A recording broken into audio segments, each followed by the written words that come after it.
And I have a question for my colleague from Texas. Very simple question. You are concerned about the issue of corporate liability. I get that. I happen not to agree with you. You're entitled to your opinion.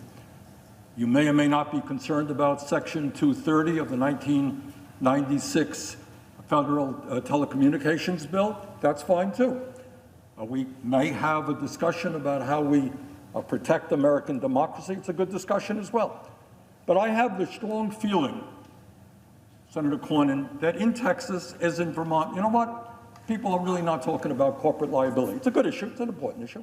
I don't think they're talking about Section 230. What I think they are talking about, as the senator from Illinois just said, how they're going to feed their kids today. That is the issue. And what I would ask my friend from Texas is, what is your problem with allowing the Senate to vote on whether or not we are going to allow Americans, working class people, to get a $2,000 check? Now, I gather that when that vote comes to the floor, and I hope it comes immediately, you'll vote no. And you'll explain to the people of Texas why you voted that way. That's called democracy. I respect that. But what is your problem with allowing the Senate to have a free-standing vote? There are a number of people on your side, Republicans, who have already come forward and say, yeah, they want to vote for this $2,000 check. Now, if you want to deal with corporate liability, that's fine. Let's deal with it at some point. Bring forth a bill. We can vote on it up or down. All that we are asking for is a simple up or down vote on the issue that tens of millions of people are talking about right now.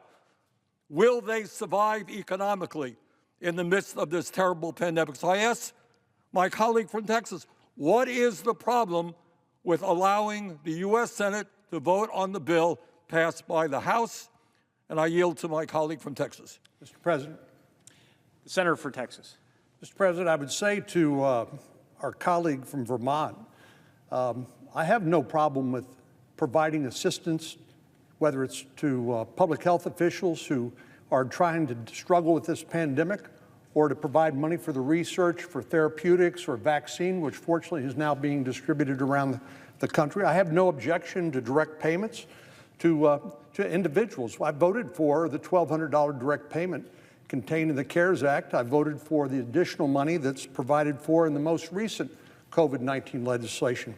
But this legislation that the senator from Vermont is advocating would benefit households with annual income over $350,000. They would get this money.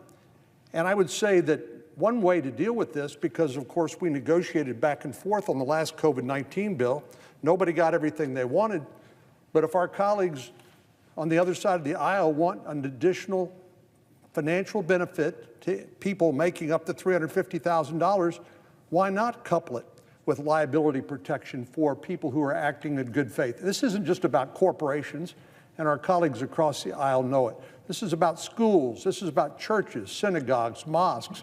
This is about every business that's worried that a game of gotcha is going to take place and they're going to end up paying the price. Even if they win the lawsuit, they will not be able to. They're still going to have to pay for the cost of defense, potentially losing their business outright. All right, if I could, The senator from Texas has the floor. Oh, I'm sorry. Okay. So clearly, our colleagues across the aisle care more about trial lawyers and being able to bring litigation against businesses that have tried to do their best but have struggled dealing with the evolving public health guidance provided by the CDC and other authorities. Clearly, if they're not interested in engaging in a negotiation where people who, through no fault of their own, find themselves victimized by frivolous litigation, then we'd have no alternative but to continue to object to this request. President, The senator for Vermont. If you listen carefully, you understood that my friend from Texas did not answer my question. He has a concern about corporate liability. It's a legitimate debate. You know what? Bring it to the floor. Let's vote it up or down. I will vote against it. You will vote for it. But I asked you a very simple question, not linking things together. Nobody in the real world understands that stuff. That's inside the Beltway stuff. What people in the real world know And I want to take a moment to read some of these statements because we have a lot of people on our social media, and we asked the American people, just the other day, we said, tell me, what would a $2,000 check mean to you? What's going on in your lives? And in just over 24 hours, I would say to my friend from Texas, nearly 6,000 people responded. And here is just what a few of them had to say. And we don't have, this is Twitter stuff, so I don't have their names here, and I wouldn't use it publicly anyhow, but this is what they say. One person writes, $2,000 is the difference between keeping our apartment and being evicted. Here's another. $2,000 means I can afford to feed my 3 kids. Another response, quote, it would mean not having to choose between rent and groceries or not having to ration my partner's meds, end quote. Another response, quote, I am raising my grandson with medical needs. I am $4,000 behind on utilities. We need electricity to run his medical equipment, end quote. Here's another response. $2,000 would mean I wouldn't have to worry about making my mortgage payment this month and that I could get my medication, end quote. Another response, $2,000 would mean paying my rent and getting life-saving treatment because I can't afford the $50 copay through my work insurance just to see my neurologist right now, end of quote. And on and on and on, thousands of people responding.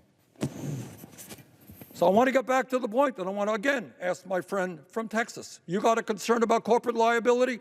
Good issue, bring it to the floor. Let's vote on corporate liability.